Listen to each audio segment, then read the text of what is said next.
Kita lihat uji instrumen penelitian untuk pertemuan selanjutnya. Nah, apabila kita melakukan penelitian, sebaiknya kita harus melakukan uji coba atau untuk menguji validitas maupun rehabilitas daripada sebuah instrumen. Nah, dengan tujuan bahwa memang instrumen yang kita pakai itu benar-benar akurat. Nah, uji yang biasanya dilakukan itu adalah ada dua, yaitu uji validitas dan uji reliabilitas. Nah, jadi pada pertemuan ini kita hanya membahas tentang uji validitas. Nah, validitas itu sebenarnya adalah sangat diperlukan karena pengujian validitas ini akan mengacu pada sejauh mana sebuah instrumen akan menjalankan fungsinya. Baik, untuk melakukan uji validitas biasanya kita akan menggunakan rumus korelasi atau rumus produk moment.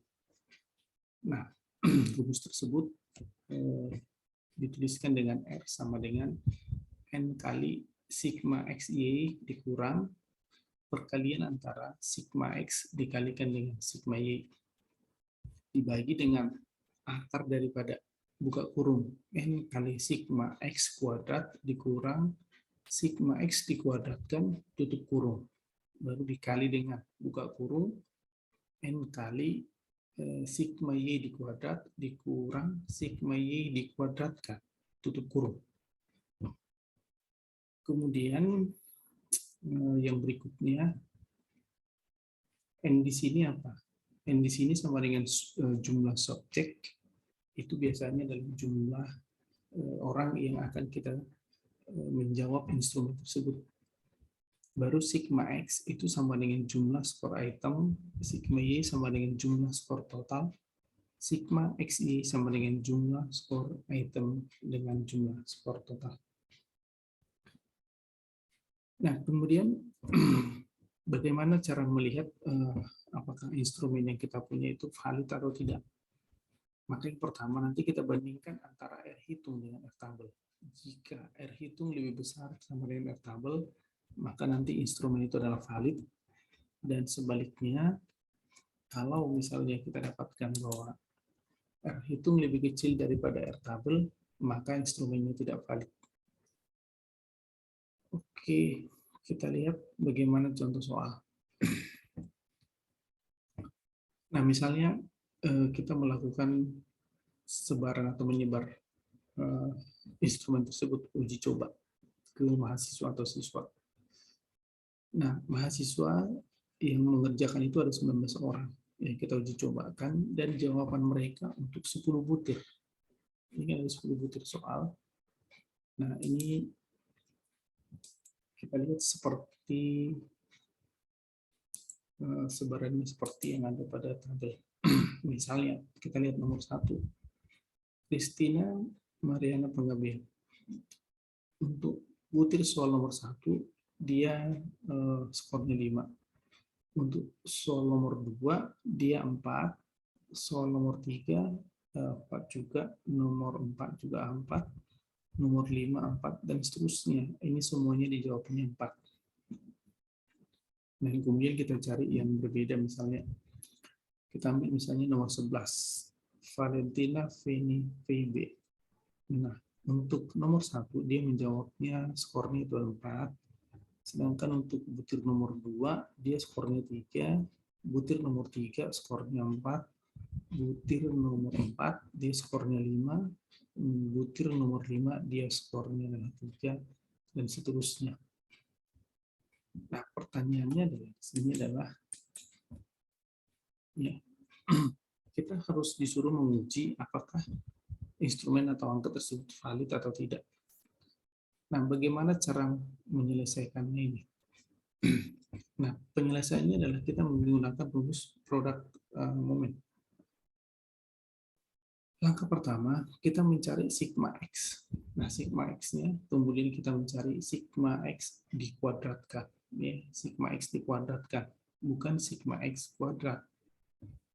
Nah, sigma X dikuadratkan, dijumlahkan dulu baru dipangkat 2 kali. Nah, apabila kita dapatkan tadi tabelnya atau instrumennya seperti ini, ya kan seperti ini, inilah misalnya, maka yang perlu kita lakukan adalah kita mencari nilai daripada sigma X. Nah, sigma X ini untuk butir nomor 1 adalah menjumlah dari jawaban responden. Jadi 5 tambah 5 tambah 3, ini kita jumlah semuanya sampai ke bawah, maka nanti dapatlah di sini adalah 60.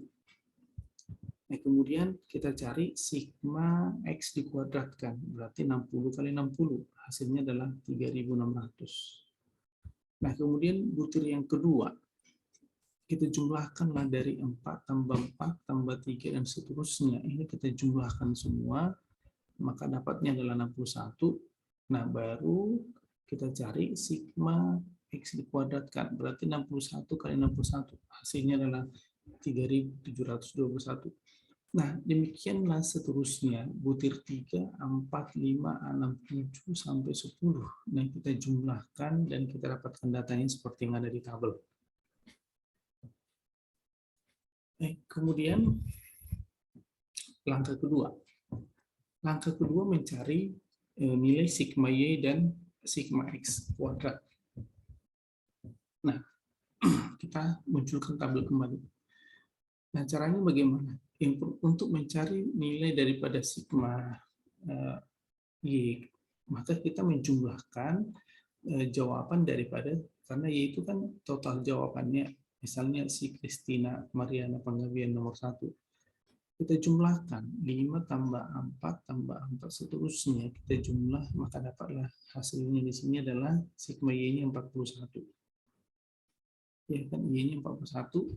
Nah, kemudian kita kuadratkan Y kuadrat. 41 kuadrat hasilnya adalah 1681. Oke. Nah, kemudian yang berikutnya, misalnya kita lihat nomor 2. Nomor 2 adalah K-Fatibas Temuran. Ini kita jumlahkan semua. Jadi jumlahkan, ini penjumlahannya satu baris kedua dapatnya 46, baru kita cari Y kuadratnya. Nah, demikian seterusnya untuk yang nomor 3, mahasiswa nomor 4, sampai dengan nomor mahasiswa nomor 19. Itu Eka Purnamasari Buru Ginting. Nah, kemudian yang selanjutnya apa? Kita jumlahkanlah ini untuk mencari sigma Y-nya. Kita jumlahkan dari yang 41 tambah 46 tambah 36 sampai dengan 15, maka dapatnya adalah 676. Kemudian kita cari sigma daripada Y kuadrat. Berarti penjumlahan dari 1681 tambah 2116, jumlahkan seterus sampai dengan jumlah 225, maka nanti kita mendapatkan angka 25.222. Kemudian yang ketiga, langkah ketiga adalah mencari sigma XY. Nah, lihat sigma XY itu dapatnya dari mana? Nah, contoh. Nah, kita melihat ini adalah angka 205. Ini angka 205. Nah, sekarang kita lihat angka 205 ini dari manakah mendapatkan ini? Maka kita lihat nilai daripada X-nya, dan kemudian kita lihat nilai daripada Y. Oke, nah kita kembali ke slide sebelumnya. Nah, kita lihat tabel 1 ya. Butir nomor 1 untuk jawaban si Christina, kita lihat. Nah, lihat. Itu dapatnya dari sini.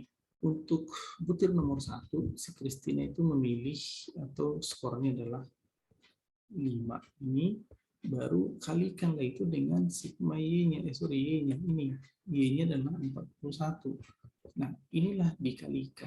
Kalikanlah ini, ya, dikalikan, maka 5 kali 41 hasilnya adalah 205. Nah, itu dapatnya dari situ. Nah, atau misalnya kita lihat kolom yang kedua, atau misalnya kita lihat punya si Maruluk, misalnya nomor Maruluk. Untuk butir nomor 1, baris yang kanan, ini lihat, kita lihat untuk Maruluk, dia adalah 3, ini dikalikanlah dengan 32. Ini dikalikan dengan 32, ini dikalikan, ya kan, dikalikan, maka hasilnya adalah 96. Maka nanti di sini akan kita tuliskan 96. Nah, kita lihat 205 dan maruluk tadi 96. Itulah cara mendapatkannya. Oke. Kemudian setelah ini dapat, langkah ketiganya dapat, maka berikutnya kita melakukan apa? Dan berikutnya adalah, ya ini kita jumlah 205 tambah 230, seterusnya kita jumlah ke bawah, maka nanti di sini akan untuk butir 1, ya ini untuk butir pertama, sigma XI-nya adalah 2256 yang ini. Butir kedua, nanti sigma XI-nya adalah 2225 dan seterusnya sampai nanti kita ke butir 10 kita jumlah. Setelah itu langkah keempat adalah mencari nilai sigma X kuadrat. Nah ini dia. 25 dapatnya dari mana? Tadi kan butir pertama itu si Kristina dapatnya 5, berarti 5 kuadrat, berarti 25. Nah kemudian tadi kan 4, ini 4 kuadrat 16, ini juga 4 kuadrat 16. Nah ini adalah mengkuadratkan nilai yang diperoleh. Nah misalnya kita kembali ke tabel sebelumnya, ini tabel 1. Nah ini dia. Kan 5 kuadrat, 25, 4 kuadrat, 16, ini 16, 16, 16, 16, 16, 16. Itu dia yang dikuadratkan. Nah, makanya kalau kita lihat di tabel untuk langkah keempat, maka isinya seperti ini. Ini dia. Baru nanti setelah itu kita jumlah ini sampai ke bawah, sehingga dapat di sini 212, ini juga adalah 209, dijumlah sampai dengan untuk opsi yang soal nomor 10. Nah, kalau ini sudah selesai, maka kita tinggal memasukkan ke dalam rumus. Nah, tapi untuk memudahkan perhitungan, kita kita cari dulu item atau untuk komponen setiap rumus. Yang pertama N. N-nya adalah jumlah mahasiswa yang atau siswa yang tadi yang menjawab, berarti kan ada 19. Nah, kemudian sigma XY-nya adalah 2256. Ini dapatnya dari mana? Nah, lihat, ini untuk butir 1. Nah, kita masuk ke kolom yang ketiga. Sorry, langkah yang ketiga. Coba lihat, langkah yang ketiga. Ini dia, 2256. Ini langkah yang ketiga. Baik. Nah, kemudian yang berikutnya itu adalah sigma X.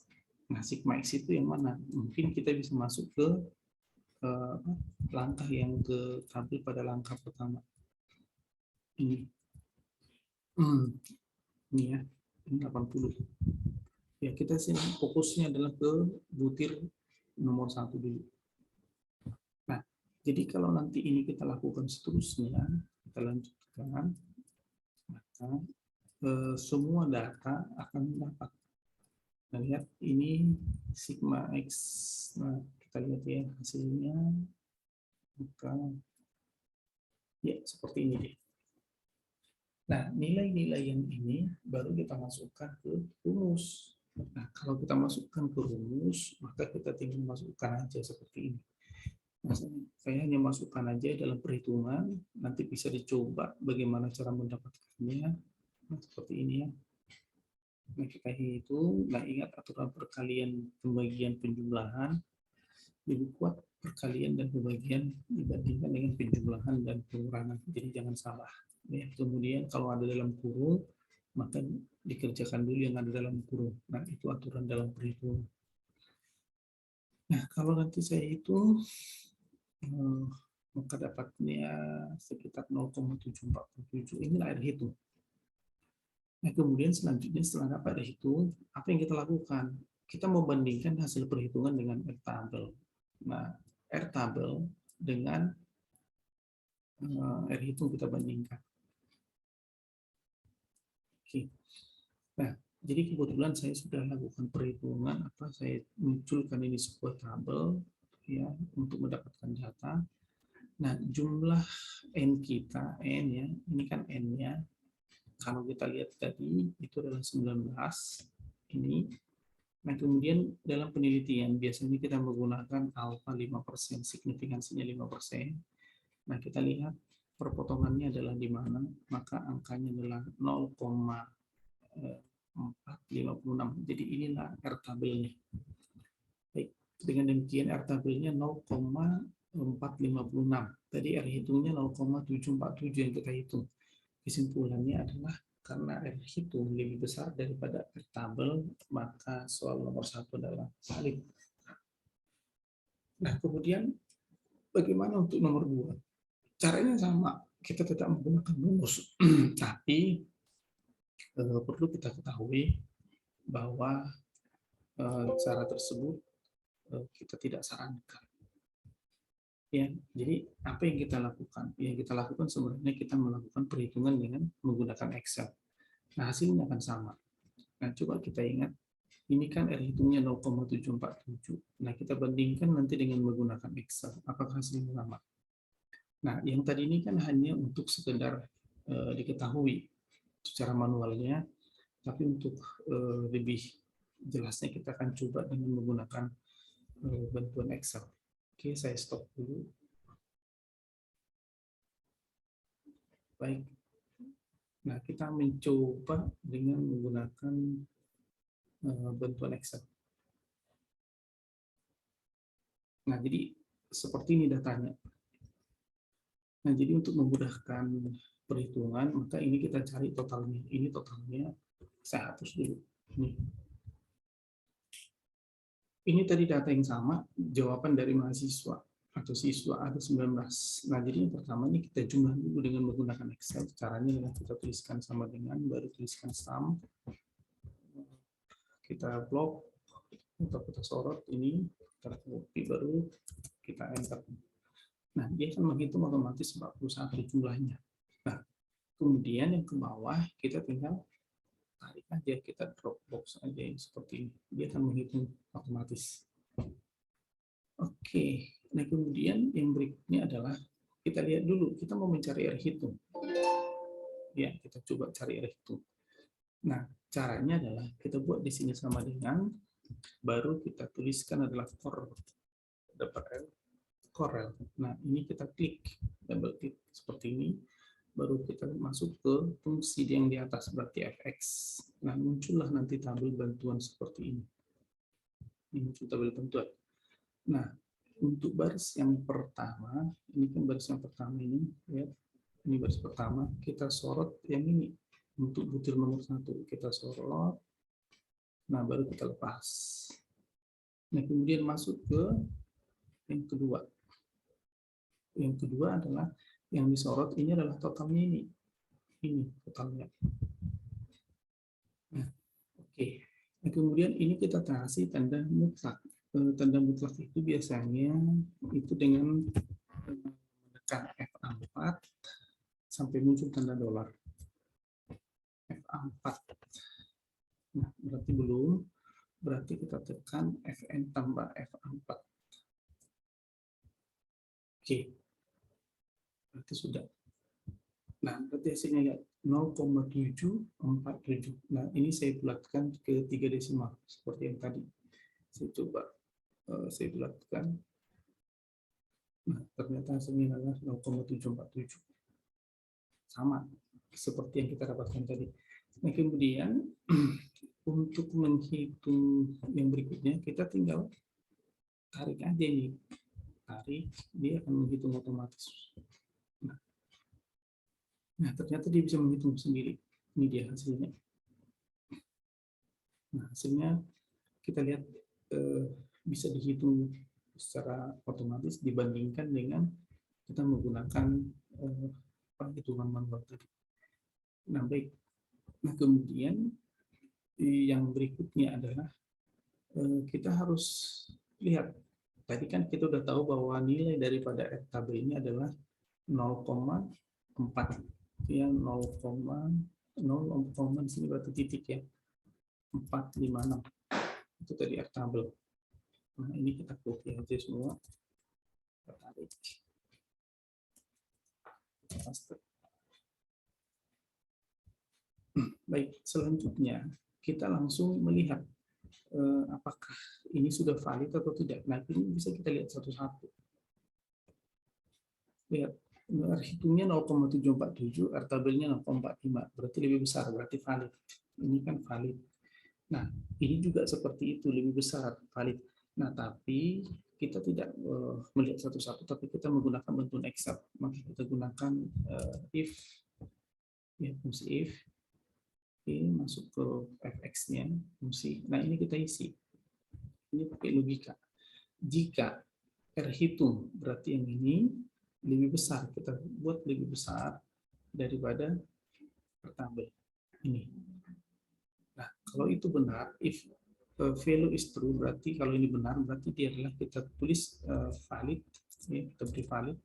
Nah, sedangkan kalau misalnya dia tidak benar, maka kita buat tidak. Nah, kita oke kan. Nah, jadi ternyata hasilnya adalah tidak ini. Coba kita cek kembali. Ada kesalahan mungkin. Ini saya harus dulu. Sama dengan nah, if ini kita klik fungsinya logical test jika R hitung ini R hitung ini R hitung lebih besar daripada R tabel. Nah, kalau ini benar, maka ini jawabannya harus valid. Jika salah, maka jawabannya adalah tidak. Oke.